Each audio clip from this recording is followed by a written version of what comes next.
تخيلوا بهذا المكان اكو هاي البركه مال مجاري، تمام، وشوف الجهال دي يسبحون بيها. بس سؤال، انت اذا تسبح هنا مكان نظيف لو وسخ؟ هو تتعلم سباحه ادري بالمجاري؟ هذا شنو؟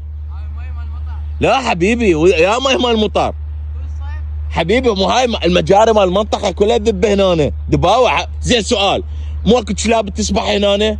مو اكو امراض؟ دباع الميه خيسه هاك باوع، جاي تسبح هنا ليش؟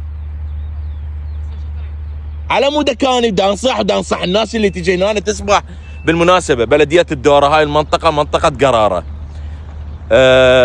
هاي دجله الزراعي هاي، تمام، هاي حي دجله الزراعي، تمام. هاي البركه يا ريت الناس يدونا اياها، لان جهال المنطقه كلها قاعد تسبح بيها.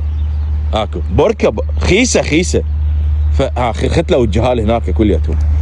فاتمنى من بلديه الدوره تجي تسد لنا هاي، صايره برك هنا منتجع سياحي بالخيسه دا يسبحون الجهال، يغرق واحد، امراض معديه.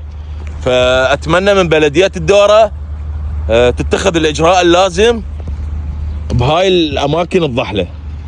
تحياتي لكم.